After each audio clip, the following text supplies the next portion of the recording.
Excuse me काका. હા अरे ओ मामा. ओ काकी उभा રહ્યો ને. થેન્ક્સ તમે ઉભા રહ્યા.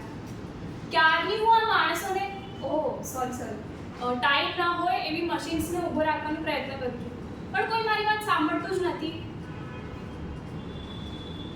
આજકાલના માણસોને છે ને ટાઈમ જ નથી હોતું અને કોઈની માટે લાગણી પણ નથી હોતી. હું નામમાં શું રાખ્યું છે એવું શેક્સપિયર કહીને ગયો છે. એ લોકોની વાતે એની વાતે આ લોકો સાંભળીએ તો પરમ દિવસની જ વાત છે. ટ્રેનમાં ગઈ હતી હું અને ત્યાં એક કાકીને મેં કીધું, કાકી મને બેસવાની જગ્યા આપો ને, મારા પેટમાં બહુ દુખે છે અને ચક્કર પણ આવી રહ્યા છે. ચક્કર આવી રહ્યા છે તો પડી જા, રેલવે પોલીસ આવીને પડી જશે. હું તારી માટે કઈ ઊભી નથી થવાની. અને મારા પેટમાં દુખતું રહ્યું અને હું ચક્કર આવીને પડી ગઈ, પણ તક એકે સ્ત્રીને ફરક ન પડ્યો. અરે પેલી જો બસમાંથી પડી ગઈ.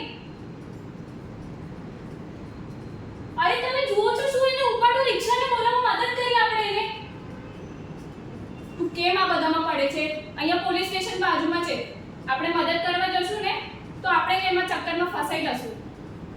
એ WhatsApp પર વિડિયો મોકલીને આ બધાને વાયરલ થઈ જશે. અરે આવું શું કર્યું છે તમે બધા? મદદ કરીને આપણે એને. છેલ્લે છોકરી મૃત્યુ પામી આટલા બધા લોકોની વચ્ચે. હું પણ શું આ બોલાવવાની? મને સરનામું જોઈએ છે. હું એક એવા માણસને શોધી રહી છું કે જેને લાગણી હોય, જેને આ બધાની પરવા હોય.